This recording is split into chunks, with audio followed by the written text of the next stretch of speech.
Hi, my name is Robert Tony, and this is my application to go over to Korea and teach English as a second language. Some of my reasons for doing that, I guess I have a bit of an adventurous spirit, and for some time now I've thought of the Eastern world as kind of this really interesting, kind of mysterious place. I love your food, I love your religions, your philosophies, your architecture, especially your traditional architecture. And I just thought this seems like a great opportunity to go over to another culture and get to experience that while kind of helping enrich the lives of others. So I guess it just sounds like a great opportunity. Just to tell you a little bit about myself, I was born in the state of Michigan, born and bred. I went to Central Michigan University, where I received my Bachelor of Science degree in philosophy and my minor in sociology. A few years later, I did go back to school to get a second major in history. I had planned on going on and getting a teaching certificate and becoming a teacher, but I guess it was just I had done it for a few years, working towards that, and I kind of just felt like I wasn't quite ready to settle down in one spot to teach. So I'm very close to getting a second major in history. Just one other thing, I just came back from Colorado, the great state of Colorado, the Rocky Mountain state, where I spent 5.5 years, 2 of which were in a little ski town called Breckenridge, and the other 3 in the capital city of Colorado, Denver. So it was a great place, and I just got back, and I thought this sounded like a great idea, so here I am. So enough about me. We'll move on to the lesson plan today, which is going to be pretty simple and pretty quick. Basically, I'm just going to talk about the basic principles of the English language, or I guess of an English sentence. Okay, to start off, there's 2 things that every sentence must contain, and that is a subject and a predicate. So you might say, well, what is a subject and what is a predicate? Well, simply put, the subject of the sentence must always contain a noun. So you say, what is a noun? Well, a noun is any person, place, or thing. For example, I am a noun. The word I, if I said I went to the store, I would be the noun. I am a person. Or you could use my name, Rob. Rob went to the store. That is also, Rob would be the noun. Rob is a person. The table, this is a large table. It really isn't that big, but the table, it's a thing. The table would be the noun.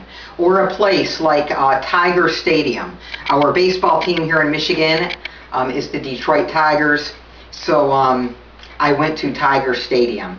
Tiger Stadium is a place, and that would be the noun. Or it would be a noun, I should say. I probably would be the noun of that sentence. I went to Tiger Stadium. But anyway, so all those things, any person, place, or thing, any noun, a subject always has to have a noun.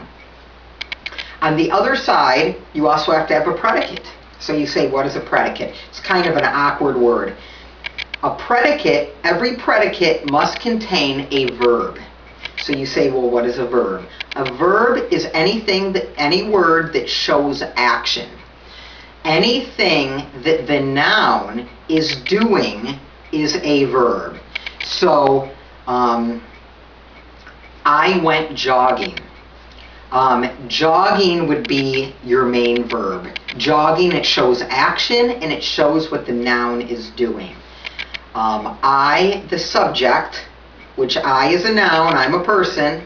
The subject has to have a noun in it, any person, place, or thing. I went jogging. Jogging is the action that the noun is doing. Whatever action the noun is doing is the verb, jogging. I went running. I went swimming.